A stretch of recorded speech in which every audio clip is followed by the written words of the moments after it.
avec les dirigeants qui sont à cette tribune.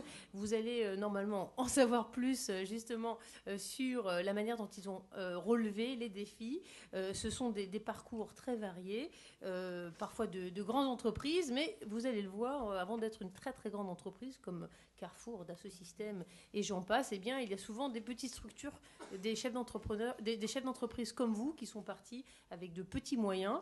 Et je vous assure, c'est possible d'arriver à afficher le parcours des dirigeants qui sont à cette table. Alors, les intervenants, je vous les présente rapidement. Guillaume Quéroux, PDG de Didaxis, créé en 2004. C'est le leader du portage salarial qui emploie 2500 personnes dans 25 pays. Didaxis enregistre une croissance de 2234%. Vous avez bien entendu. Cette belle croissance dans le contexte actuel, notamment. Et Guillaume Quéroux a été nommé prix de l'entrepreneur 2011 Ernst Young.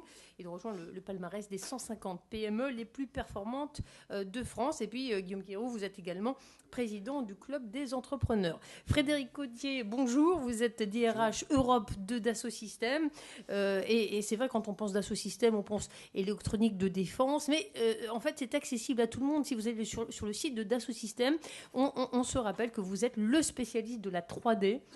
J'ai trouvé surtout et j'ai trouvé extrêmement intéressant d'aller visiter le site de Gizeh de la haute antiquité, c'est-à-dire Dassault Systèmes non seulement fait de l'innovation, Frédéric Gauthier va nous en parler, mais en plus elle rend accessible ces technologies, ces réussites pour les entrepreneurs que vous êtes, mais même au grand public. Et puis également à notre table Anne Mazoyer. Anne, bonjour. Vous êtes PDG de Fair Value Corporate et Public, fondée en 2005. C'est une structure indépendante, bien sûr, présente à Paris et à Bruxelles auprès des institutions et des médias nationaux et communautaires avec l'ambition de créer une offre alternative sur le marché dédié aux ETI. Et surtout, c'est à l'âge de 23 ans, c'était hier, que vous avez pris les rênes de l'entreprise familiale dans l'industrie.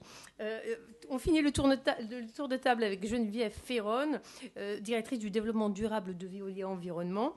Geneviève Ferron est également entrepreneur. C'est vrai qu'on connaît Veolia Environnement et puis ces milliers de salariés, mais vous avez fondé 2 entreprises au moins, ARES, la première agence de notation sociale et environnementale sur les entreprises cotées. Vous avez également dirigé Core Ratings, agence de notation extra-financière. Et puis je crois que même au sein d'EFAGE et puis des Veolia Environnement, où vous dirigez les fonctions de développement durable, eh bien là aussi vous pouvez largement parler et donner des conseils aux entrepreneurs qui ont des idées, et ça passe toujours comment les rendre compatibles avec l'environnement. Enfin, Frédéric Ebling, merci d'être avec nous. Vous êtes directeur des affaires publiques de Carrefour. Alors, ce qui est bien, c'est qu'il n'y a pas besoin de présenter Carrefour. On y va tous régulièrement. Premier employeur privé en France, 150 000 personnes. Mais la forêt ne doit pas cacher l'arbre. Avant d'être dans une grande maison telle que Carrefour, vous avez créé vous-même une EURL dans le conseil aux entreprises. Et puis, je crois que même au sein de Carrefour, on peut retrouver ce sens de l'entrepreneuriat, des petites structures, vous allez nous en parler, qui sont très similaires à la réalité quotidienne des jeunes chefs d'entreprise que vous êtes. Alors, Monsieur Bautry de ADS est excusé, il devait être présent. Mais il n'a pu être présent car vous avez vu que le projet de fusion avec BAE et EADS est quelque peu compliqué. Et puis votre serviteur, Fabienne Lissac, directrice média corporate d'Eurotunnel. Eurotunnel, je crois que c'est le meilleur exemple quand même d'espoir, le meilleur message d'espoir pour les entreprises, parce que vous vous souvenez que c'est une entreprise qui a quand même eu quelques difficultés il y a 10 ans, qui s'est retrouvée au tribunal de commerce et qui est aujourd'hui bénéficiaire, qui recrute du monde dans sa filiale de fret ferroviaire. Donc ça donne de l'espoir, même quand vous croyez que vous êtes totalement dans l'impasse. Un chef d'entreprise avec des idées et une foi inébranlable dans son projet peut y arriver. Alors, j'aimerais commencer avec, en me tournant vers Guillaume Quéroux, parce que, je le disais, votre société très jeune connaît une croissance formidable, et souvent, les chefs d'entreprise ou les gens qui veulent se lancer dans un projet d'entreprise se disent, ouais, moi, je ne vais pas pouvoir, il me faut une idée géniale, je n'ai pas gagné le concours Lépine. Alors, vous qui avez réussi la création d'entreprise, vous qui conseillez encore énormément d'entrepreneurs. Guillaume Quéroux, est-ce que vous diriez vraiment il faut avoir gagné le concours Lépine, il faut vraiment rechercher ce Graal de cette idée technologique que tout le monde n'a pas en fait? Eh bien, ma réponse, et c'est un peu l'objet de la conférence à cette question, c'est lancez-vous, n'ayez pas peur de vous lancer. En 2004, quand j'ai créé Didaxis, j'étais en recherche d'emploi. Je n'avais pas fait d'école de commerce, je n'avais pas d'argent, j'avais 1 000 euros en poche, je n'avais pas de compte en banque, je n'avais pas de réseau, et je n'avais malheureusement pas l'idée géniale pour créer une entreprise. Et en plus de ça, j'étais dans une situation personnelle, ma copine m'avait largué. Bref, j'avais pas, et personne ne voyait à l'époque, en tout cas en moi, l'entrepreneur que je suis aujourd'hui, que je suis devenu.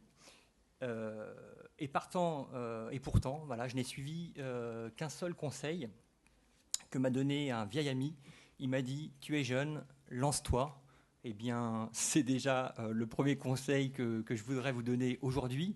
Même si vous n'êtes pas jeune, on est toujours jeune quelque part aussi, lancez-vous, et je crois que c'est vraiment l'important, c'est vraiment de sauter le pas. Autre question, effectivement, je vous torture encore un petit peu. Il y a des fonctions, même quand on est lancé, et puis il y a les débuts de l'entreprise, on dit le commercial, enfin encore que j'aille voir les clients, c'est rebutant, c'est rébarbatif. Quel conseil pratique vous donnez, Guillaume Quérault, vous qui pratiquez les clients tous les jours? Alors, les conseils, c'est déjà, le client, sans client, il n'y a pas d'entreprise, c'est d'avoir le culte du client. Le client, c'est la priorité. Et ne vous lancez pas dans la création d'entreprise sans un premier client. Il y a des structures qui existent pour vous accompagner à développer votre activité, bien évidemment. Je vois certains qui sourient, qui voient à quoi je fais allusion. Mais surtout, ne restez pas seul. Soyez accompagnés. Faites simple. Et ne restez pas isolés. Et cultivez ce client-là. Cultivez l'écoute du client. Parce que si le commercial, c'est rebutant, découvrir un client, le suivre, l'accompagner et pourquoi pas lui offrir le service dont il a besoin, c'est une véritable aventure. Frédéric Gauthier, je rebondis sur l'univers de la technologie. Des clients, vous en avez, puisque Dassault Systèmes, c'est un chiffre d'affaires de 1,8 milliard d'euros. Et on préparait l'émission, vous me disiez, mais nous, on recommence tous les jours, on se réorganise. Alors, est-ce que ça, c'est une des recettes, une des leçons, un des conseils que vous donneriez à notre public? Comment ça marche chez vous?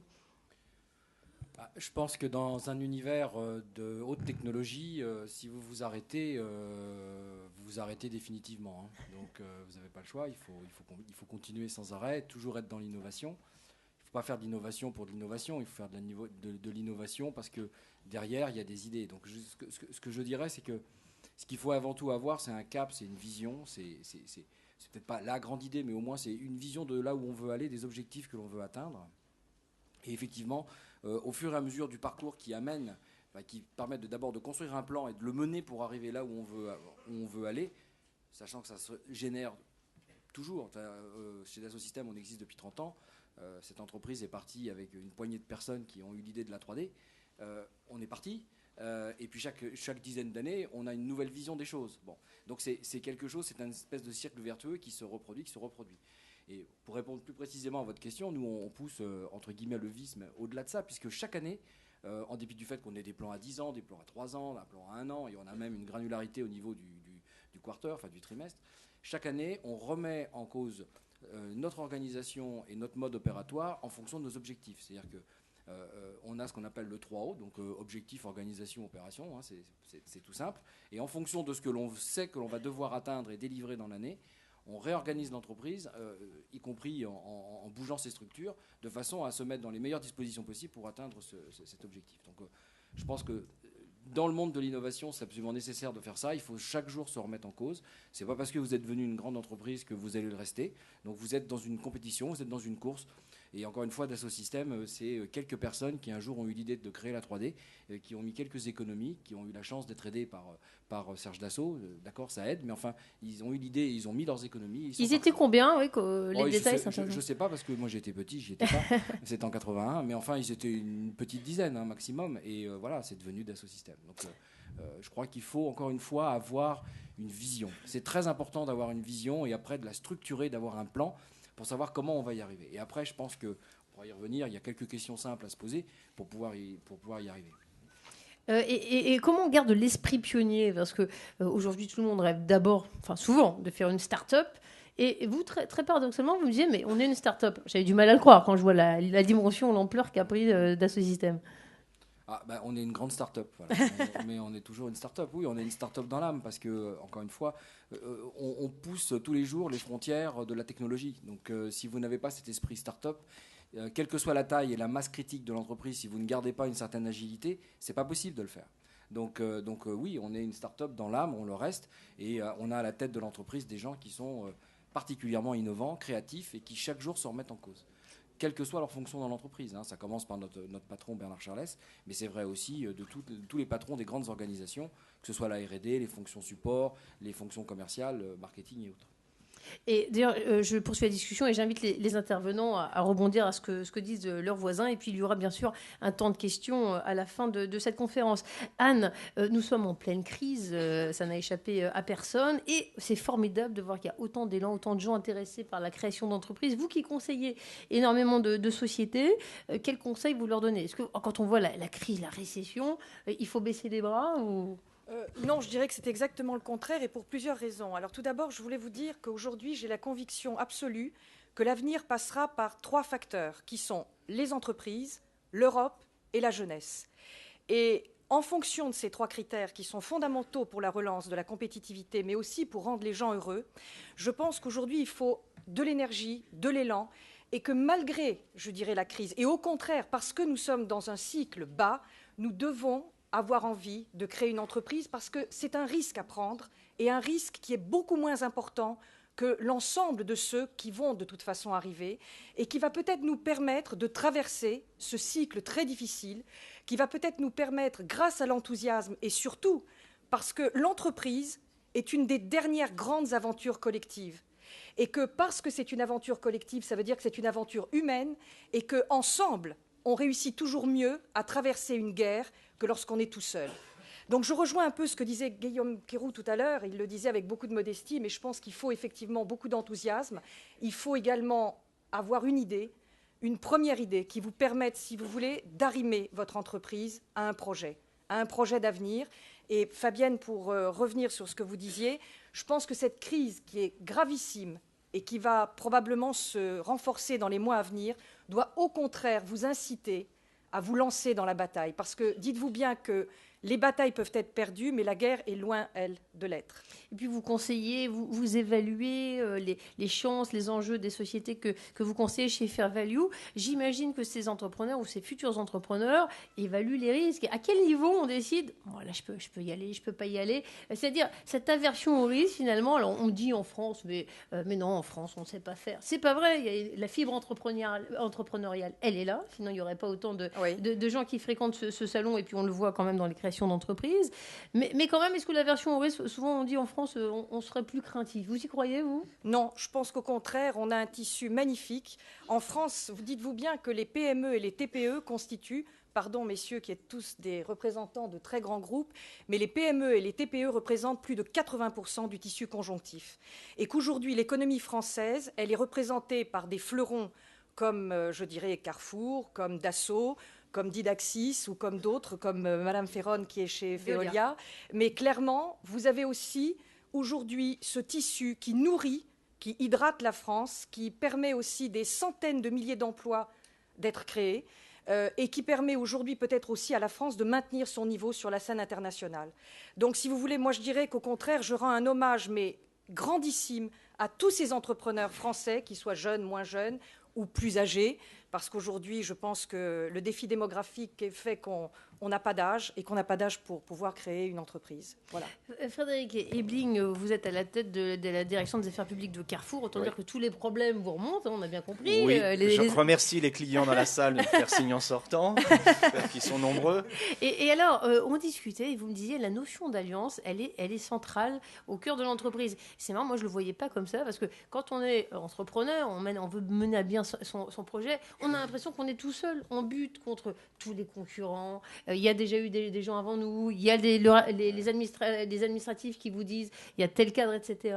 Donc, est-ce que vous pouvez développer sur la notion d'alliance, comment les chefs d'entreprise doivent l'appliquer ou si, D'abord, dans un premier temps, je voudrais m'excuser d'être là parce que cette table ronde s'annonçait conseil pratique d'entrepreneur à succès. Comme je ne suis pas un entrepreneur à succès, j'ai cru qu'il y avait une erreur de casting et puis en fait, on s'en est expliqué. Le président avait bien voulu m'inviter. Et je voulais justement, pour répondre à votre question, Fabienne, dire que je crois que ce qui peut être valable dans la vie, Anne vient de le dire, c'est il faut avoir envie. Il faut renoncer à rien. Alors vous allez dire c'est des banalités. Il faut surtout rien exclure. C'est le meilleur moyen de s'autoriser tout.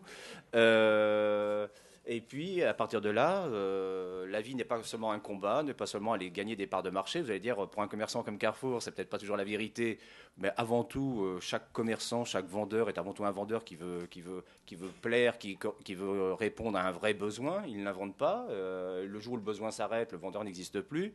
Il y a une forme aussi d'empathie, de bonne entente. D'ailleurs, moi, je dis souvent, apprenez à écouter pour vous entendre, et dans le sens le plus large que c'est. Fabienne n'a pas dit, mais j'ai trouvé que j'ai fait un peu de politique et j'ai fait un peu de cabinet ministériel dans les années antérieures. Donc c'est peut-être ceci aussi qui m'a donné le goût à la chose publique. Mais j'étais aussi entrepreneur. J'ai créé une URL justement sortant d'une grande entreprise d'audiovisuel parce que j'avais un projet, parce que j'avais un client aussi, il faut reconnaître. Je l'ai accompagné et puis je suis repassé à autre chose. Je suis retourné dans la haute fonction publique parce que le besoin n'était plus créé. Mais je voudrais revenir effectivement au phénomène. C'est pas le combat. Faut avoir de vraies envies. Faut renoncer à rien. Faut envisager toutes les alliances possibles.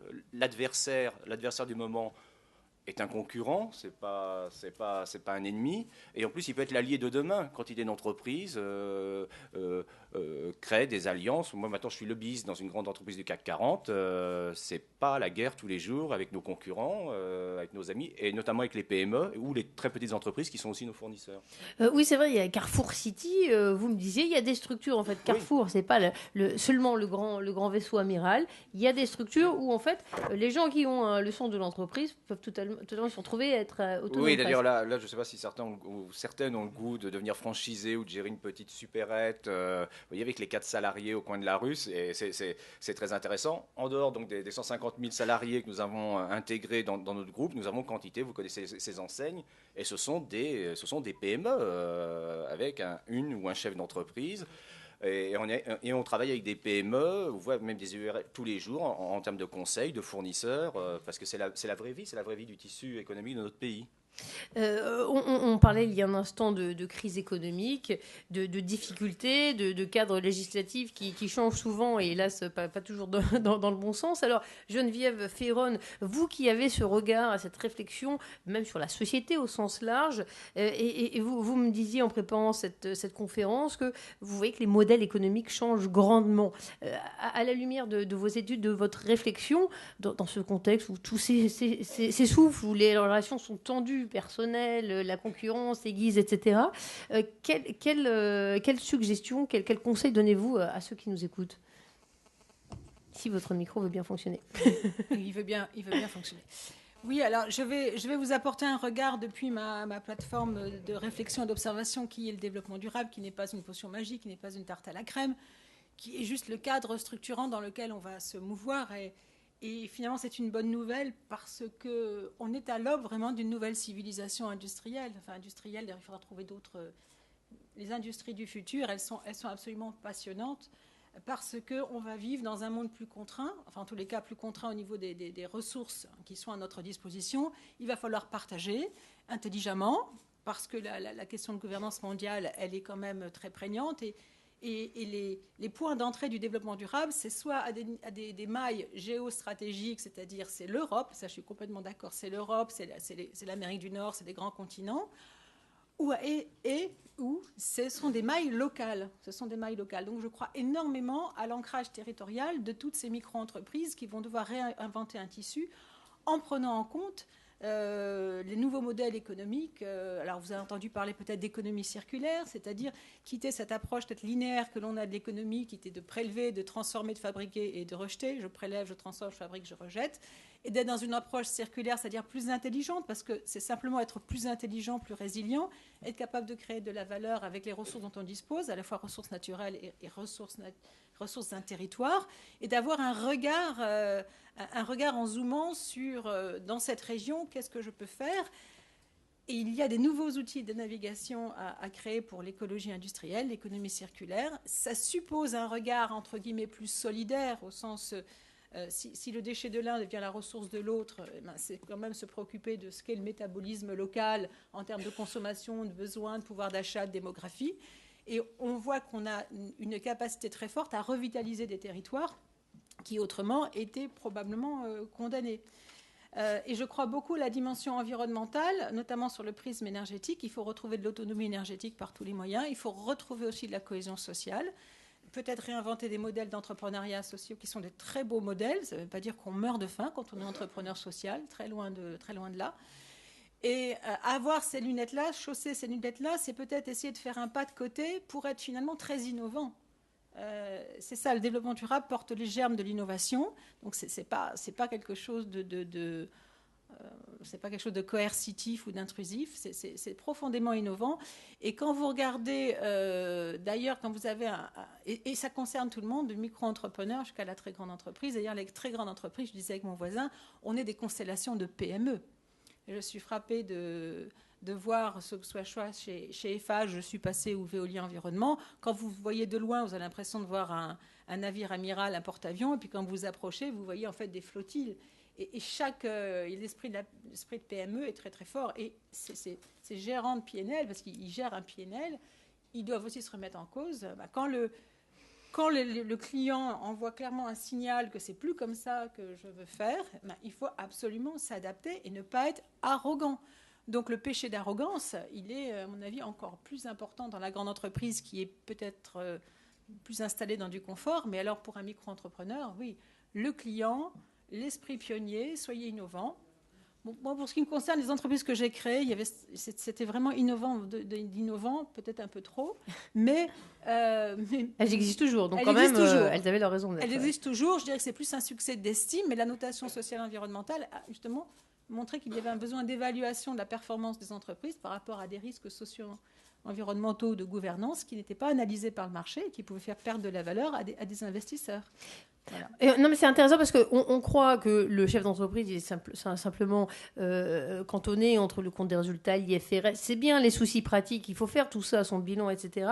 Mais la réflexion de Geneviève Ferrand, je trouve, est franchement intéressante parce que lorsqu'elle parle d'économie circulaire, vous me disiez, j'avais jamais remarqué qu'entre les animaux et les hommes, il y a une grande différence. Et tout ça, je voudrais venir sur l'exemple de Renault. C'est-à-dire, il y a des sociétés qui finalement, et donc c'est des idées pour le futur, qui font des activités, des business. Comment faire pour qu'il n'y ait pas de déchets? J'aimerais que vous développez là-dessus. Oui, c'est-à-dire que une réflexion toute bête, l'espèce humaine est la seule espèce qui ne produit pas des déchets bionourriciers. Dans la nature, tout est absolument recyclé. Alors vous allez dire, ça y est, elle est partie pour nous faire le grand éloge.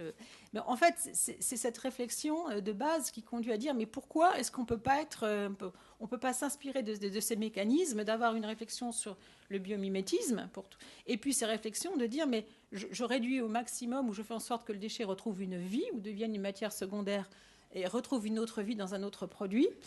Et il faut penser très en amont, et vous avez l'automobile. Oui, bien sûr, l'automobile a réussi à faire des progrès énormes en matière de recyclage de tous les composants. Il y a encore énormément de chemin à faire, mais l'automobile est une entreprise extrêmement sous pression. Alors, parce que plus sous pression que l'automobile, c'est très difficile à imaginer, mais on voit qu'il y a eu de l'innovation, même pour les moteurs, quand on leur a demandé de réduire les grammes de CO2 par kilomètre, on a dit on n'arrivera jamais à descendre au-dessous de 150, 140, et maintenant on voit bien qu'on y arrive, et c'est un vecteur d'innovation. Et plus on va mettre de la pression sur l'innovation environnementale dans le sens justement d'améliorer les performances énergétiques, de recyclabilité des produits, plus on fera la course en tête, parce que c'est ça le cadre structurant dont je vous parle, on vivra dans un monde plus contraint.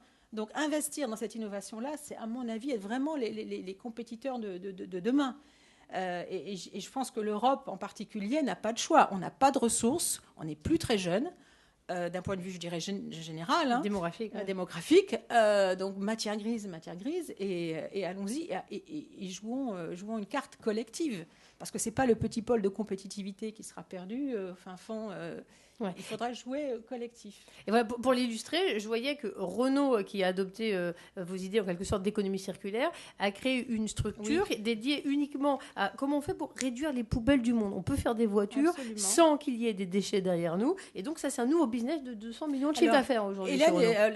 Renault a soutenu la fondation Hélène MacArthur, qui est une navigatrice que peut-être d'aucuns connaissent, qui est vraiment maintenant la porte-parole de l'économie circulaire, et il y a effectivement des réalisations très intéressantes.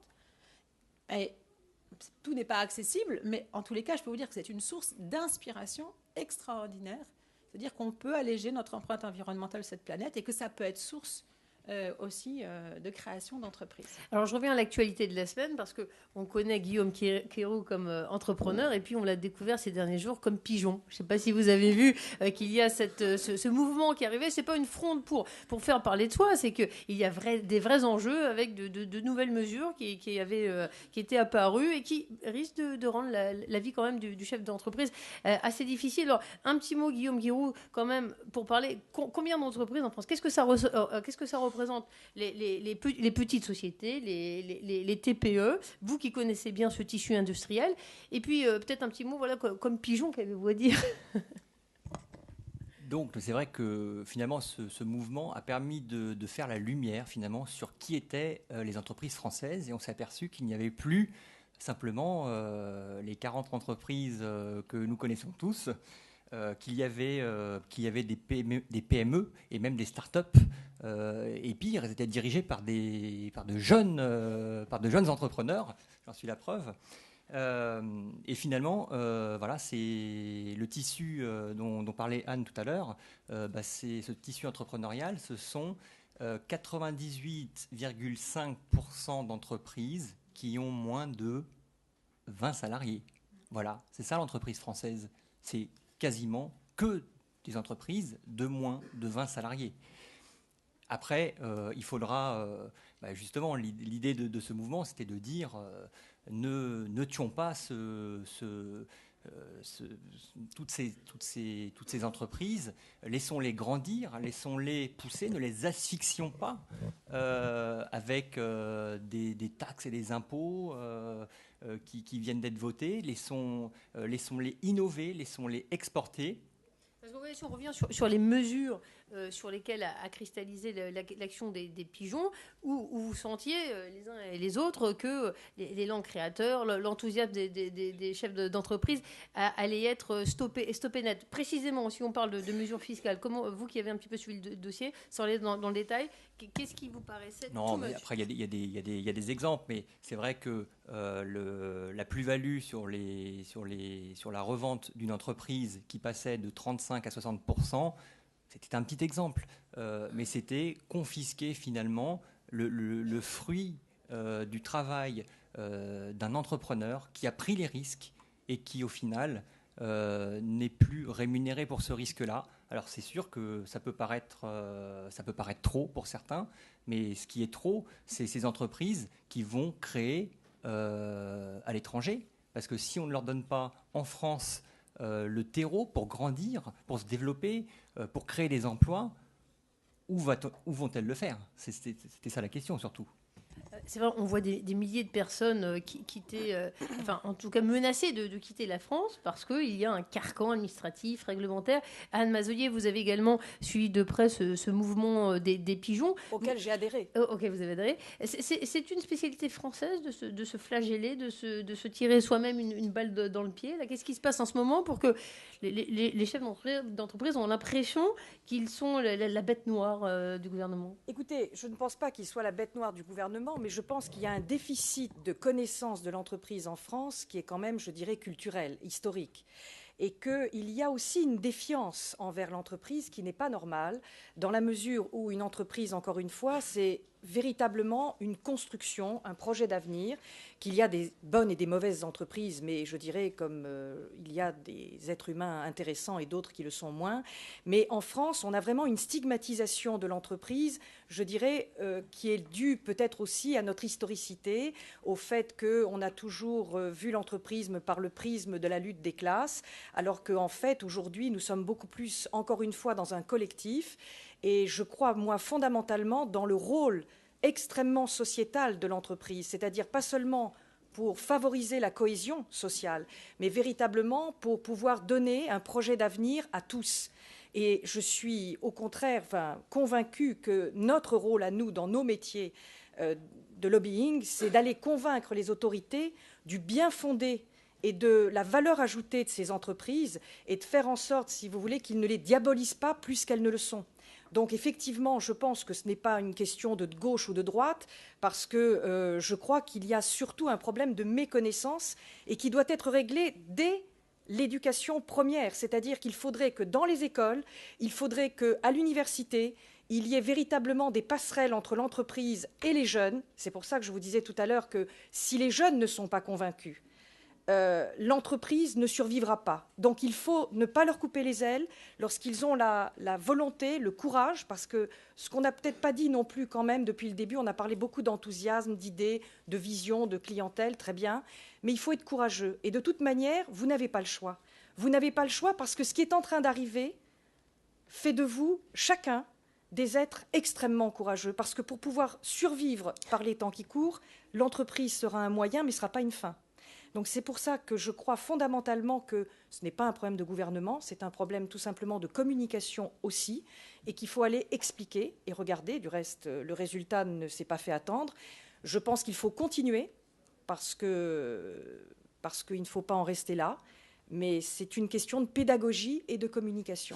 Frédéric Ebling, chez Carrefour, je crois que c'est comme chez Total. Souvent, on est habitué à être taxé de je ne sais quelle malveillance. Et régulièrement, quand Total fait des profits, alors parfois, il y a des vrais sujets où Carrefour, souvent, est incriminé. Je veux dire, est-ce que cette opposition entre petites entreprises, grandes entreprises, vous croyez qu'elle est réelle? Ou au contraire, les chefs d'entreprise ou ceux qui sont porteurs d'un projet d'entreprise devrait prendre exemple sur des grandes sociétés comme les vôtres. Vous êtes dans le même bateau finalement ou...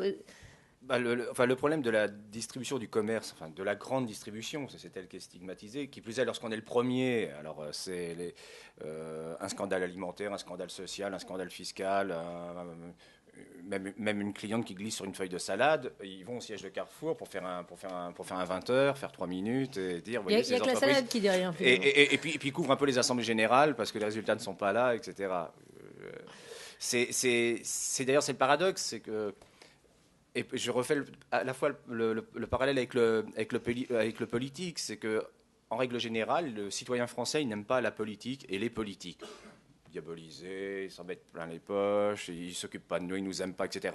Alors que la plupart des citoyens, électeurs, administrés que nous sommes, on aime bien notre politique, quelle que soit sa couleur. Monsieur le maire, monsieur le député, on le connaît, il a notre disposition, il nous écoute, il nous entend. Et là, on est un peu dans la même relation. Nous, grands groupes de distribution, enfin les grands groupes, parce qu'on est quelques-uns en France, mais qui apportent beaucoup de richesses comme Aspi, qui salarient des gens et qui travaillent avec d'autres entreprises, sont stigmatisés. Et pour autant, au coin de la rue, vous allez dans une enseigne qui peut s'appeler Shopee, qui peut s'appeler Petit Casino, qui peut s'appeler, et le gérant, l'entrepreneur en tant que tel, vous l'aimez beaucoup parce qu'il vous rend service, parce qu'il est là, parce qu'il vous sourit, parce qu'il vous dit bonjour, la caissière est sympa, et c'est la vraie fracture, quoi. C'est un vrai problème.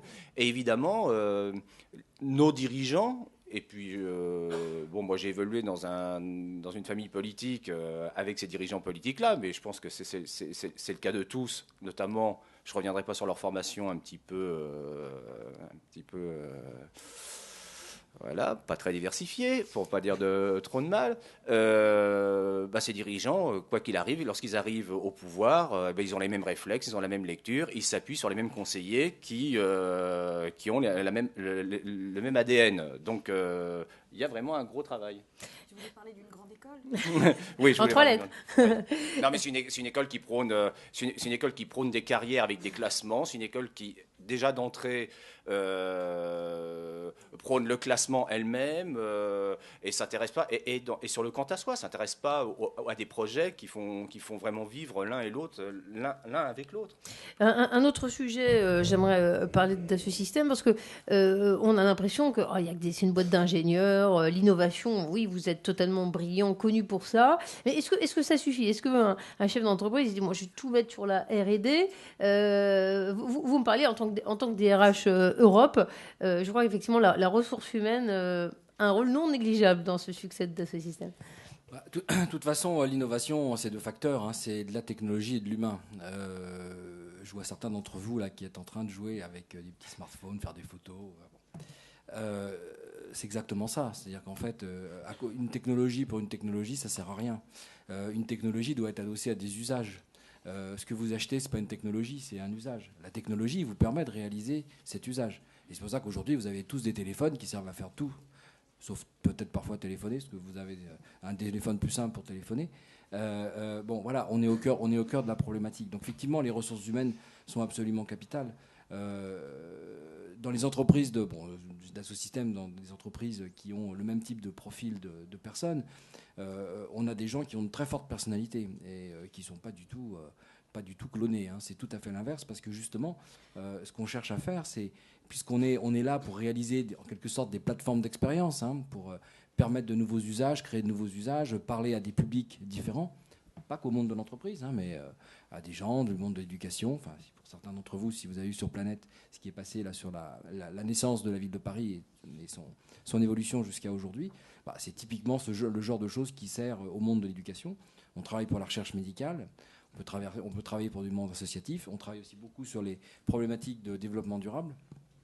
Donc il n'y a pas que le business pour le business. Et tout ça, ça n'est possible effectivement parce que vous avez derrière un humain qui est extrêmement fort et qui est là pour être le driver numéro 1 de l'entreprise, celui qui fait que l'entreprise est ce qu'elle est. Donc oui, c'est passionnant d'être DRH dans une entreprise comme ça, parce que vous êtes confronté à des problématiques qui ne sont pas que des problématiques super arides, techno, toute la journée, mais derrière cette technologie, vous avez des hommes, vous avez des femmes. D'ailleurs, je profite pour passer un message. D'assosystème recrute et aimerait bien recruter beaucoup de femmes ingénieurs, parce qu'on a une pyramide des sexes, en dépit de tous nos efforts, qui est un peu déséquilibrée. Et justement, enfin, c'est mon propos, c'est aussi de vous dire que la différence est quelque chose de clé chez nous, parce que si on n'a pas assez de femmes et de sensibilité féminine dans nos équipes, on risque de passer à côté de quelque chose. Donc cet équilibre des générations, cet équilibre des sexes, cet équilibre des cultures est extrêmement important dans une entreprise comme Dassosystème. Je crois qu'on a plus de 150 nationalités différentes dans l'entreprise. Voilà. Et autre conseil à donner à ceux qui nous écoutent, quid de la volonté, vous qui travaillez au contact d'un grand patron, Bernard Charlès a apporté Dassosystème sur les fonds bâtiments. Vous avez travaillé avant chez Pernod Ricard, chez BIC, et je crois que même dans votre famille, votre oncle était chef d'entreprise. Quel est le point commun que vous retrouvez? Qu'est-ce que ça veut dire? J'y crois. Est-ce que c'est ça le préalable pour être un chef d'entreprise qui a réussi? C'est une question difficile, mais je dirais que ce qu'ils ont tous en commun, c'est d'être capable à un moment donné de challenger le status quo, comme on dit. Bon, il y en a d'autres qui disent think out of the box, ça veut dire à peu près pareil. Ça veut dire à un moment donné être capable de voir que le sentier bien balisé n'est peut-être pas le meilleur pour arriver là où on veut aller. Encore une fois, ça suppose d'avoir une vision, parce que si vous prenez un autre chemin que celui qui semble être tout tracé, pour autant, il ne faut pas en oublier le cap et là où vous voulez aller. Mais effectivement, c'est cette capacité à un moment donné à être suffisamment visionnaire pour voir que le chemin à prendre n'est pas celui qui paraît le plus évident. Autre question, Geneviève Ferron. Et comment il faut manager d'après vous, les entreprises dans le contexte actuel, alors qu'il y a des modèles économiques qui souvent ont été bâtis il y a 50 ans? Les écoles de commerce, elles sont très très fortes. Mais enfin, est-ce que franchement, les cours de gestion, de management ont beaucoup changé ces 20 dernières années? On ne l'entend pas. Et pourtant, le contexte, l'environnement change énormément. Est-ce qu'il n'y a pas un hiatus qui fait que c'est de plus en plus difficile pour le chef d'entreprise? Alors, les choses changent quand même très très lentement. En vous écoutant, moi je me faisais la réflexion, là on va passer en mode BD en 3 dimensions. Quand j'ai créé Arez en 96-97, je revenais de San Francisco, parce que j'ai eu cette idée moi à San Francisco, parce que j'ai pu rentrer en contact de fonds de pension californiens qui étaient décrits en France comme des requins blancs. Et moi j'étais vraiment jeune, je leur ai demandé toc toc, est-ce que je peux vous voir, j'ai une idée fabuleuse. Donc je suis partie gonfler, j'ai fait mon business plan de mon entreprise et j'avais l'impression de rentrer en France seule dans un avion vide pour créer une entreprise et de croiser un avion plein de jeunes Français voulant créer leur entreprise à la Silicon Valley. Et à un moment, je me suis vue vraiment dans cette situation en me disant mais qu'est-ce que je vais aller créer une entreprise en France sur ce sujet-là? Et en fait, vous parliez de penser à côté. Ben, oui, il faut penser un petit peu à côté. Il faut vraiment croire en soi. Et je dirais que c'est quasiment autobiographique, mais il faut une bonne dose d'inconscience. Après, sur le changement dans les écoles de commerce, je ne vois pas énormément de changements. Je pense même que finalement on est de plus en plus sensible. On est de plus en plus sensible aux diplômes et les bonnes écoles, mais malheureusement, le recrutement dans les écoles, je ne suis pas sûre que l'ascenseur social fonctionne encore. Quand on regarde le pourcentage des personnes qui sont en sort diplômées des écoles, vraiment, est-ce qu'on est sûr d'avoir embarqué tout le monde? Ça, je ne le crois pas. Donc il y a quand même au final une perte de diversité dans les écoles de commerce et les écoles d'ingénieurs. Alors il faut probablement aussi rompre ce dogme sacro-saint de dire on peut créer une entreprise que si on sort d'une grande école et revaloriser les enseignements techniques, les enseignements professionnels. Et ça, je trouve qu'on n'a pas beaucoup avancé en France là-dessus. Et c'est assez dramatique parce qu'il y a une vitalité et une diversité dans ce terrain, dans ce terreau qui est exceptionnel. Mais on reste encore dans une hiérarchisation quand même des compétences et des élites qui me paraît, à mon avis, mortifère. C'est vrai que la diplômite en France, quand même, fait encore des ravages. Il paraît qu'à Londres, il y a 400 000 Français, tandis qu'il y aurait seulement quelques dizaines de milliers d'Anglais à Paris. Alors, en tant que responsable d'Eurotunnel avec le Shuttle qui fait 400 trains par jour, je m'en réjouis, bien sûr, qu'il y ait beaucoup de trafic dans un sens ou dans l'autre. Mais c'est vrai qu'on peut se demander qu'est-ce qui ne va pas en France? Est-ce qu'il ne faut pas être fou pour entreprendre en France? Frédéric Ebling, vous qui connaissez à la fois le milieu politique, vous avez été conseiller de Jean-Louis Borloo au cabinet de M. Douste-Blazy lorsqu'il était ministre, et puis vous connaissez bien sûr le monde de l'entreprise, aujourd'hui chez Carrefour, avant chez Canal+. Et est-ce que c'est tout simplement pas le fait que les chefs d'entreprise ne sont pas écoutés dans les élites, dans les lambris de l'État? On souffrerait de ça, ou vous voyez d'autres raisons? Et puis surtout, comment avancer? Quels conseils donner à ceux qui doivent aller taper à la bonne porte, comme Geneviève Ferron? Ma voisine, ma chère Anne, est là pour conseiller essayer peut-être d'arranger les choses et de mettre en phase à la fois nos édiles, nos politiques et nos chefs d'entreprise. Non, mais je reviendrai. Bon, d'abord, vous avez cité quelques personnes. J'ai eu la chance, mais il se trouve que je les avais choisis en toute modestie. Mes patrons politiques étaient des ministres assez créatifs, que ce soit Douste à la culture ou Jean-Louis Borloo, que certains connaissent un peu. Ils sont quand même très, très créatifs, et notamment Jean-Louis Borloo est aussi un homme qui connaît très bien l'entreprise et qui a utilisé, lui, tous les chemins de traverse. Alors, je ne veux pas faire de la politique, hein, même en prenant des risques, en allant à Valenciennes, etc. Et d'ailleurs, il a ouvert des voies. Il s'est pris des portes, il a pris des portes dans le nez, mais bon, il a... vous allez dire, il est angélique parce qu'il a une carrière un peu bizarre et que tout va bien pour lui. D'abord, tout va pas bien pour moi. J'ai changé 12 fois d'employeur dans ma vie. Alors, je suis âgé, ça peut-être ceci explique cela. À chaque fois, j'ai démissionné aussi. Donc, il faut avoir un peu d'audace, surtout lorsqu'on a des enfants, qu'on a une famille. La famille autour dit, il est complètement dingue. Mais cette folie, elle vous permet justement d'emprunter les chemins de traverse, d'aller voir d'aller butiner, de prendre des risques, de rencontrer de nouvelles personnes, des nouveaux marchés d'ailleurs pour vous qui voulez entreprendre, et puis d'assumer des erreurs, parce que les erreurs, elles construisent. Si on a un minimum de cerveau, ce qu'on a tous là, individuellement et collectivement, on doit pouvoir analyser le pourquoi de cette petite erreur, parce qu'on n'était pas là, c'était pas le bon moment. Avoir raison trop tôt, c'est une erreur. Hein. Moi, j'ai bossé dans une boîte qui était dirigée par Jean-Marie Messier. Il avait raison sur tout, mais sauf qu'il avait 20 ans d'avance, il s'est planté. Enfin, il a aussi planté ses salariés, ses actionnaires. Mais voilà. Mais donc, il faut l'accepter, puis on rebondit, puis hop, on prend le petit chemin à côté. Et je dis pas ça pour vous perfuser et dire ouais, c'est génial, on va se lancer, on va aller dans tous les sens, mais je le crois profondément. Et puis, ce serait presque une conclusion. Puis je crois que c'est une grande source de bonheur à la fois personnel et de bonheur collectif. Je crois que ça peut être un principe aussi de vie. C'est peut-être pas la réponse que vous attendiez. Si, mais tout est intéressant. Je trouve que les parcours, les expériences des uns et des autres, ça donne des idées et on les interprète en fonction de la situation où on est. Anne Mazoyer, je le disais, vous avez repris les rênes familiales d'une entreprise à 23 ans.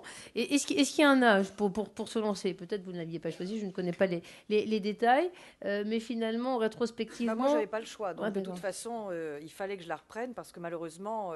mon entourage familial n'existait plus, donc je n'allais pas laisser 50 personnes livrées à elles-mêmes. Donc non, je pense qu'il n'y a pas d'âge, chaque histoire est différente, chaque trajectoire est différente. Je pense qu'il y a certains individus qui ont une maturité pour créer une entreprise plus tard que d'autres. Je pense que surtout, ce qui est très important, c'est la motivation. C'est la motivation à vous lancer, c'est la motivation à vouloir créer un projet, encore une fois.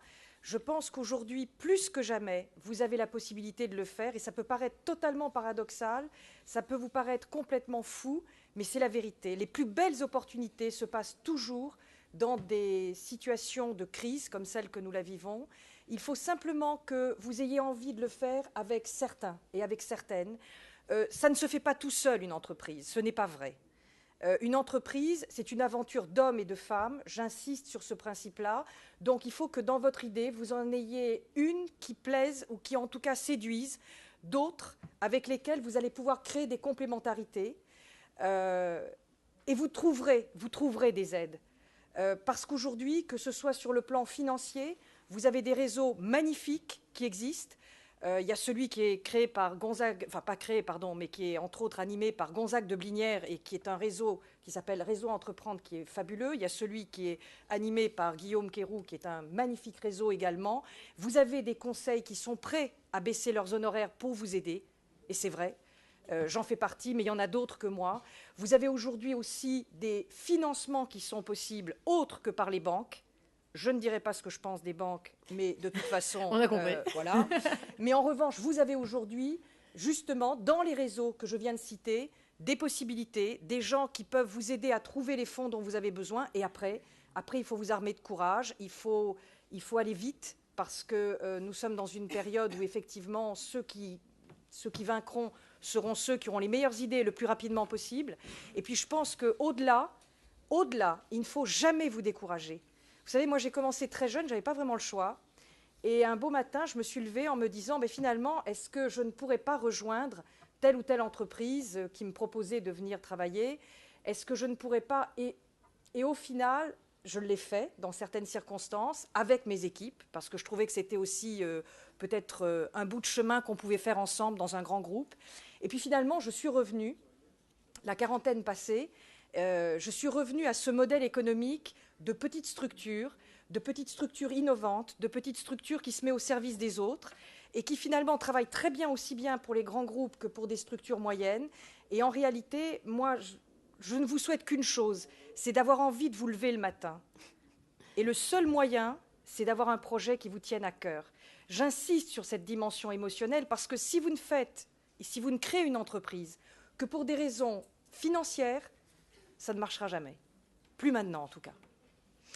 Alors, j'aimerais qu'il y ait un temps dévolu aux questions. Peut-être avez-vous... alors, si c'est trop personnalisé, on pourra continuer l'échange en bas de la tribune à l'issue de la conférence. Mais si vous avez des questions pour nos invités, en attendant, j'attire votre attention sur ce livre qui sort dans les tout prochains jours, « Créer son entreprise » de Guillaume Quéroux, ici présent, de Didaxis, et Pascal Leguerne, qui sont justement des conseils extrêmement pratiques pour guider pas à pas les chefs d'entreprise qui veulent mener à bien leur projet. C'est aux éditions Jacob Duvernay. Il y a par exemple un quiz, j'ai lu hier soir, pour savoir quel est votre profil d'entrepreneur. Alors, je ne sais pas quel est votre... quels sont vos profils d'entrepreneur. Geneviève Ferrand, quel est votre profil d'entrepreneur? Vous qui notez les autres des sociétés, difficile de se synthétiser en quelques mots, mais je trouve que vos expériences sont extrêmement enrichissantes pour les autres. Alors... Je dirais que je suis plutôt, je n'arrive pas à voir de très près, je vois plutôt mieux de loin, c'est comme ça, donc j'ai plutôt tendance à favoriser l'innovation, mais l'innovation technologique, mais dans le domaine de l'innovation environnementale ou sociale. Et mon type de management serait probablement un management de proximité. J'adore le collectif. Vraiment, ce qu'a dit Anne est vrai, j'adore le collectif. Je pense qu'on est tellement plus intelligents ensemble. Je sais que c'est bête de dire ça parce que c'est tellement idée reçue, mais c'est d'une évidence rare. Donc soyez au moins bien entourés, mais savoir écouter, et puis surtout, il y a vraiment des personnes honnêtes. Il faut de l'honnêteté intellectuelle quand on crée une entreprise. Il ne faut absolument pas que... Voilà, là, j'ai encore passé de mon temps ce matin à conseiller quelqu'un qui voulait lancer une entreprise, et je crois que cette personne-là attendait de moi de la vérité. Donc il y a des choses qui ne sont pas faciles à entendre, des choses qui vont aider, mais voilà, soyez entourés de gens honnêtes. Jouez le collectif. Si le titre de votre le nom de votre entreprise est nul, il faut non, avec ça tu ne vendras rien, c'est même contre-productif. Voilà, parce que vous avez l'impression que le nom de votre entreprise, il est formidable, il symbolise absolument tout le cœur, les tripes que vous y avez mis, il est juste pathétique. Et bien, il faut là que vos amis vous disent, ton idée est bonne, mais tu oublies ceci, etc. Donc, être très, très bien entouré, jouer collectif. Et moi, je crois vraiment au métabolisme. Voilà, cette idée de métabolisme, pour moi, elle me parle. C'est-à-dire que chacun est un co-acteur dans une co-construction. Les grands modes verticales, étanches, je pense que c'est des dinosaures qui vont bientôt mettre un genou à terre. Et Guillaume Quiro, quel est votre profil d'entrepreneur? Et je pense peut-être qu'il peut évoluer en fonction des périodes, le profil, mais qu'est-ce qui vous vient à l'esprit? Moi, je suis avant tout... moi, je suis un aventurier. Et également, je suis un passionné de sport. Je suis alpiniste et j'adore atteindre les sommets. Et c'est vrai que l'aventure de l'entreprise est ma plus belle expérience, en tout cas depuis 8 ans, celle que je vis actuellement. Et des difficultés, vous allez tous en rencontrer. On en rencontre tous les jours et vous en rencontrerez encore probablement aussi longtemps que vous serez entrepreneur. Mais ces difficultés-là, finalement, on les surmonte. Et le plus important, c'est d'être bien entouré, d'être bien conseillé, et puis d'éviter de tomber dans les pièges dans lesquels les entrepreneurs tombent. Et c'est pour ça aussi que j'ai écrit un livre pour permettre en tout cas à tous les porteurs de projets de se lancer, parce que c'est encore une fois l'un de mes seuls conseils de vraiment de se lancer, comme l'a fait Anne, comme je l'ai fait moi, en toute inconscience. Et parce qu'on n'avait pas forcément d'autres alternatives. Frédéric Ebling, je vois votre profil gauche, mais votre profil d'entrepreneur, quel est-il? D'abord, je vais acheter le livre pour faire le test. Non, je vous ai dit, je me suis confié un peu tout à l'heure en disant que j'avais une fois dirigé, enfin j'avais une fois créé mon accident de la vie, enfin pas accident, forte opportunité, parce qu'on me proposait un contrat, il fallait que je puisse le porter. Alors, je me suis installé chez moi et j'ai porté ce contrat de conseil avec un grand patron de l'audiovisuel. Voilà, c'était assez amusant. Je tairai le nom, depuis il a quitté ses fonctions. Donc je n'ai pas complètement accompagné jusqu'où il fallait. Non, moi, je suis un aventurier. Je vous disais que ça déstabilisait un petit peu mon environnement parce que sont toujours inquiets en disant comment il va faire pour ses points de retraite et comment il va reconstituer sa carrière et où il va trouver son bureau, etc. Mais moi, j'aime bien. J'aime bien parce que je parle devant un RH. Le nombre de RH que j'ai vu, ils me disent mais pourquoi vous voulez changer? Parce que j'ai envie. Mais pourquoi vous venez travailler dans d'autres entreprises? Ah non, mais moi, je veux pas venir travailler dans votre entreprise. Je veux travailler avec les gens qui me recrutent. Moi, c'est une affaire d'hommes ou de femmes. Récemment, un nouveau secrétaire général dans ce grand groupe du CAC 40 me croise, me dit est-ce que vous avez envie de changer de vie? Je dis oui, je veux bien, ça dépend avec qui, pourquoi faire. Autrement, donc il faut avoir beaucoup d'envie, il faut tenter, c'est l'aventure. Faut pas le regretter au bout de 15 jours, parce qu'au bout d'un mois, ce serait désastreux pour soi-même, mais pire encore pour l'environnement économique de l'entreprise, parce qu'on n'a pas le droit non plus, ça doit être un vrai accord bilatéral, et puis de le faire avec des équipes. Alors ensuite, on a la chance de les constituer ou de récupérer des gens, donc il faut faire un peu de pédagogie, il faut les assimiler, Et comme dans tout, alors comme on est des aventuriers qu'on réagit très vite, il faut y regarder de près pour voir loin. Je crois que c'est Pierre Dac qui disait ça. C'est un peu vrai dans la vie. Si on voit trop loin, vous avez des chances de vous prendre la bordure les pieds dans le tapis. Alors ça vous donne une posture, mais c'est pas suffisant, puis ça produit pas immédiatement. Si vous regardez seulement vos pieds, c'est embêtant. Mais dans le détail, regardez de près quand même. C'est tous les soirs, enfin fin de journée ou fin d'une période donnée. On dit tiens, on a pas mal réussi, tiens, on a pas mal avancé, tiens, je vais pouvoir réorienter. Tiens, j'ai entendu, j'ai compris, j'ai fait une erreur, je reconstruis à partir de là. Je reviens sur une expérience. Et je pense que ça peut être une bonne manière d'avancer dans la vie économique normale. Je passe à Frédéric Gauthier, c'est pas marrant d'être en bout de table. Frédéric, le profil de l'entrepreneur, selon la vision d'Assosystème, parce que il y a ceux qui dirigent certainement des groupes de travail, des groupes d'innovation, et puis il y a l'échelle globale. Prenez-le par la lorgnette que vous voulez. Oui, enfin... Je pense qu'il y a un problème c'est pas un problème d'ailleurs, c'est une question de charisme, c'est une question de leadership. Hein. Très honnêtement, aujourd'hui, il y a des gens qui sont faits pour diriger, il y a des gens qui sont plus à l'aise dans une posture d'expert. Bon, je pense qu'il faut respecter les deux. D'ailleurs, les deux sont complémentaires. Cohabitent extrêmement bien. nous, on a des organisations qui, comme je vous l'ai dit tout à l'heure, changent assez souvent.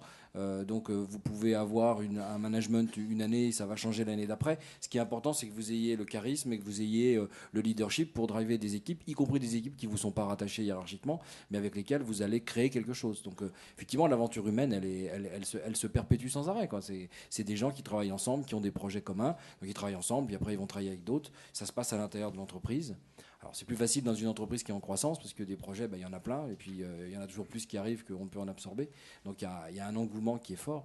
Mais voilà, dans l'entreprise, très clairement, c'est ça. C'est ceux qui ont envie d'être dans une posture de leader et puis ceux qui ont plutôt envie de s'épanouir dans des postures d'experts. Quand on est comme vous en volonté de créer ou de développer une entreprise, je pense qu'il faut quand même avoir un minimum de charisme et de leadership parce qu'à un moment donné, il faudra embarquer les autres. C'est vrai que c'est très important de travailler en équipe, je rejoins tout ce qui a été dit, mais à un moment donné, voilà, tous les regards se tournent vers vous et c'est à vous d'embarquer les autres. Et ce que peut vivre un manager, vous le vivrez en tant qu'entrepreneur. Et Anne, quel est votre regard là-dessus? Quel est votre profil d'entrepreneur? On sent bien une foi inébranlable chez vous. Est-ce qu'il y a d'autres mots qui vous viennent à l'esprit? Alors d'abord, je vais faire comme mon grand ami Frédéric, je vais aller tout de suite m'offrir le livre de Guillaume pour voir quel est mon profil. Vous savez, je pense que chacun a le sien et qu'il n'y a pas de règle. Je pense que, encore une fois, moi je ne me serais pas vue travailler au fond d'un bureau, au fond d'une cour, toute seule, sans emmener une équipe avec moi. Je pense qu'un patron, c'est un général. C'est un général d'armée, mais qui doit être en première ligne. Donc les premiers coups, c'est lui qui doit les prendre et c'est elle qui doit les prendre. Donc en quelque sorte, pour que vous ayez une équipe ou des équipes qui vous suivent, et là je pense que vous ne me contredirez pas, Frédéric, vous me direz peut-être le contraire et ça serait amusant, mais je pense qu'il faut qu'ils sentent que vous êtes prêt à vous exposer, que vous êtes prêt à aller jusqu'au bout pour vos idées, que vous êtes prêt à aller jusqu'au bout de votre projet et que ce projet les conduira quelque part. C'est comme un capitaine de navire. Donc c'est sûr que c'est peut-être un thème qui vaudrait la peine, alors là pour le coup Fabienne, d'être exploité par le gouvernement actuel, parce que quand on veut faire passer les gens par un trou de souris, il faut leur montrer qu'il y a quand même une lumière au bout du tunnel, ça c'est sûr. Voilà. Oui, et Eurotunnel vous confirme qu'il y a de la lumière au bout du tunnel. C'est bien pour ça que je m'adressais à vous, Bravo, chère Fabienne. Bravo. Bonjour, je suis Wafa Ezine, responsable du cabinet conseil en organisation événementielle Blumed Events. Voilà, la pub est faite. Je tiens à vous remercier pour vos témoignages. La seule chose qui me gêne dans ces témoignages, c'est que vous faites partie majoritairement de grands groupes. Nous, on est encore en plein début, vous voyez. Par exemple, que ça soit Dassault, que ça soit Veolia, que ça soit Carrefour, quand on est petit, on essaie de toc-toquer à leurs portes, les portes se ferment. Parce qu'on est petit, parce qu'on n'est pas connu, même si on montre la bonne volonté. Et Dieu sait, quand la porte se ferme, on revient par la fenêtre, on nous fait encore passer par la porte. Bref, donc on essaie on est tenace, il y a la volonté qui est là, il y a l'envie, il y a tout ça. Ma question plutôt, c'est vers Guillaume, parce que vous avez dit que vous étiez tout seul, vous avez démarré, vous n'avez pratiquement pas d'argent, 1 000 euros, etc., etc. Mais vous n'avez pas parlé de votre développement de business. C'est ce que je m'attendais. Je m'attendais à plus entendre votre développement. Comment vous avez fait? Ça, c'est un entrepreneur. D'accord. Mais si on est là pour développer le thème, développer le business, je voudrais avoir une petite synthèse, s'il vous plaît. Merci. Bon, synthèse, on va essayer de... Enfin, pour moi, le plus important, je l'ai résumé quand je parle du culte du client. C'est vrai que moi aussi, j'étais petit au début. Les grands groupes ont refusé de travailler avec moi. Pour autant, même si j'avais travaillé dans ces mêmes entreprises-là, on m'a fermé la porte par la suite. Mais après, j'ai envie de dire, c'est le jeu, c'est les difficultés qu'on surmonte. Et aujourd'hui, ce sont ces grands groupes-là qui viennent vers nous et qui nous demandent de travailler en partenariat avec eux. Parce que finalement, ce qui est formidable, c'est cet esprit de conquête. Et c'est vrai que les entreprises, moi je ne suis pas tout à fait d'accord avec votre analyse, comme Dassault Systèmes, je crois qu'on l'a bien décrit, ce sont des entreprises conquérantes qui ont gardé cette taille humaine. Veolia Environnement également. Enfin, on l'a dit, tous ces grands groupes finalement, ce sont des myriades de PME. On a des exemples chez Vinci, tout le monde connaît toutes ces grandes entreprises qui sont finalement des constellations de petites entreprises et vous pouvez Et vous pouvez, je pense, surmonter cette difficulté de développer son business si vous avez ce culte du client, l'écoute, la patience aussi.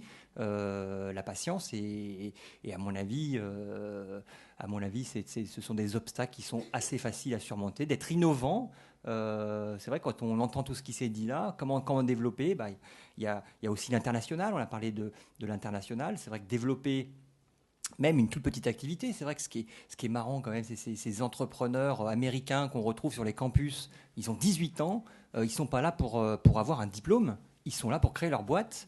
Et ça donne des Google, des Facebook, etc. C'est-à-dire que c'est des lieux de rencontre et c'est aussi la France de demain. Merci. On va prendre une dernière question. Est-ce que je peux répondre? Est-ce que je peux ajouter quelque chose? Excusez-moi. Je voulais vous dire que dans les grands groupes, même d'associations, c'est 10 000 personnes, oui, ça reste encore raisonnable. On prend des risques tous les jours, ce qui nous rapproche de vous. On n'est sûr de rien. On a l'angoisse de savoir si le chemin du futur qui est en rupture avec le passé, c'est bien le bon. Donc on a aussi parfois nos sueurs froides. Pour répondre à l'interpellation sur le fait on est petit, donc vous nous fermez la porte, c'est pas faux.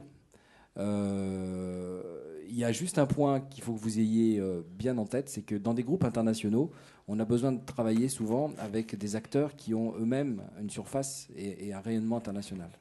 Donc c'est important aussi de vous le dire, c'est-à-dire que selon la nature de l'activité qui est la vôtre, il faut que vous essayiez de développer ces réseaux. Ça ne fera qu'augmenter notre volonté de travailler avec vous, parce que, encore une fois, il n'y a pas de racisme anti-petit. C'est la volonté d'être efficace et de travailler avec des gens qui peuvent avoir une surface qui, parfois, doit dépasser le cadre strictement français. Voilà. Enfin, pour répondre à votre interpellation sur c'est quoi, en gros, les bons réflexes. Bon, je suis le seul à la table de ne pas avoir eu une expérience d'entrepreneur en tant que tel. Mais enfin, j'ai souvent pris des choix risqués et osés. Et moi aussi, on me prend pour un fou, je vous rassure, dans mes choix de carrière. Je dirais qu'il y a 3 choses, à mon avis, qui sont essentielles. Quand vous lancez dans un business, il faut savoir quelles sont les audiences avec lesquelles vous voulez travailler. Quelles sont les audiences que vous voulez adresser? Est-ce que c'est le business? Est-ce que c'est d'autres entreprises? Est-ce que c'est des particuliers? Est-ce que c'est des univers de type éducatif, en recherche et autres? Quelle est l'audience? Pour qui vous voulez faire ce que vous voulez faire? La deuxième question, c'est quelle est la valeur que vous voulez apporter à ces gens-là? Parce que forcément, si vous voulez avoir des clients, il faut que vous leur apportiez quelque chose. Donc, quelle est la valeur de ce que vous allez délivrer? Je pense que c'est la deuxième question qu'il faut que vous posiez. Et la troisième question, c'est comment vous allez le faire? Une fois que vous avez répondu aux 2 premières, c'est déjà plus facile. Et après, il y a le comment. Voilà. Donc, je pense que c'est assez rapide, c'est un raccourci, mais je pense que c'est 3 bonnes questions à se poser si on veut garantir une certaine forme de pérennité. Anne, un mot de conclusion avant de prendre une dernière question. Oui, rapidement pour vous répondre, madame. Je pense que le plus important, c'est d'étudier votre marché et quel sera votre positionnement sur ce marché. Si vous êtes différent, avec une valeur ajoutée, pour rebondir sur ce que vous disiez, Frédéric, qui est vraiment réelle et qui doit apparaître, c'est-à-dire qui doit être bien communiqué, vous avez quand même une chance d'y arriver. Mais ça veut dire, et c'est pour ça que j'en reviens tout à l'heure au courage qui est nécessaire, il faut une énergie importante, beaucoup de courage, bien étudier son marché, avoir une vraie stratégie marketing et être différent. Il y avait une autre question, j'ai l'impression, non? Oui, monsieur?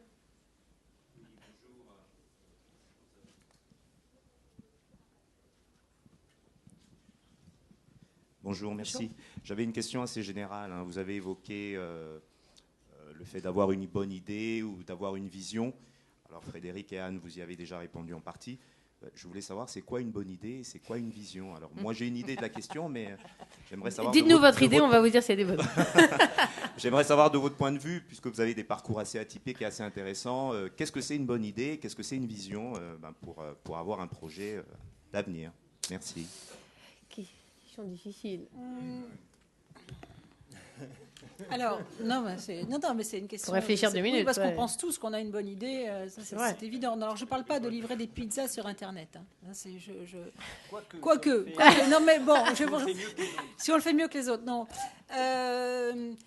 Je vais utiliser un mot peut-être qui...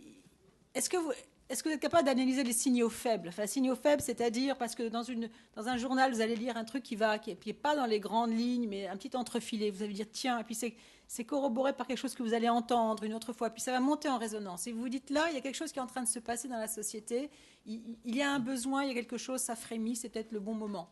Victor Hugo, avec cette phrase formidable qui dit rien ne peut arrêter une idée dont le temps est venu. Et être dans le bon moment où la vague va déferler. Mais vous pouvez la voir arriver, la vague, si vous avez sur un esprit d'escalier, si vous êtes capable de mettre en cohérence des signaux que vous allez entendre et qui vont vous emmener dans votre voie. Alors, il faut aussi que ça rentre en résonance avec votre sensibilité. Et là, c'est banco. De toute façon, si ça ne rentre pas en résonance avec votre sensibilité, vous ne le verrez même pas, vous ne l'entendrez pas. Mais si ça rentre en résonance, et là, vous avez probablement quelque chose, vous tenez quelque chose. Et je suis toujours, moi, très étonnée de voir qu'il suffit parfois de faire un pas latéral pour voir une même chose, mais d'un autre angle. Et justement, les grandes entreprises comme celles que je représente sont parfois dans des schémas d'air très techniciens. Et j'ai l'impression de dire, bah oui, vous faites très bien ce métier-là. Par exemple, vous faites très, très bien ce métier, il n'y a pas de souci. Sauf que moi, je vous regarde le faire et j'ai l'impression que je suis à l'opéra. Je vous entends chanter formidablement bien la Traviata. Techniquement, tout y est, sauf que le décor, c'est le vaisseau fantôme. Et moi, je le vois. Vous êtes plus raccord. Vous êtes plus raccord avec la société qui bouge. Et les entreprises, les grandes entreprises ont tendance parfois à se raidir quand elles ont perdu le goût de cet entrepreneuriat qui est décrit par Dassault Systèmes, qui a effectivement une réputation d'être très, très innovant. Mais vous êtes sûr, vous êtes maintenant... Techniquement, je suis très bien, oui, sauf que non. Vous n'êtes plus raccord et ce que vous offrez n'est plus demandé ou ne va plus être demandé. Voilà, c'est dans ces pas de temps et dans cette interprétation que vous tenez votre idée. Mais attention, elle est en résonance avec ce que vous êtes. Donc effectivement, livrer une pizza sur Internet, ça peut être aussi formidable si c'est dans l'air du temps. Mais je ne pensais pas exactement à ça. Voilà, à moins que vous n'ayez un mot de conclusion absolument... Oui. Ce que je voulais dire, c'est aussi un message d'espoir. C'est qu'on a l'air dans la salle, j'ai l'impression qu'on est quand même un certain nombre à avoir plus de 20 ans. Est-ce que vous savez qu'il y a eu plus d'inventions, plus d'innovations ces 20 dernières années qu'il y en a eu dans toute l'histoire de l'humanité? C'est avéré. Donc c'est vous dire que des bonnes idées, des visions... il y en a encore à trouver et à inventer parce que je pense que le mouvement ne va faire que s'accélérer. Tout ça est exponentiel. Voilà, donc dans l'histoire de Dassault Systèmes, la bonne idée, c'était de passer de la 2D à la 3D. Bon, c'était tout simple, c'était tout bête. Voilà, merci messieurs, dames. Je crois qu'il y a un Bill Gates en chacun de vous. Et nous attendons de voir vos initiatives, comment elles vont réussir avec tous ces conseils. Merci aux intervenants également. Merci de votre attention.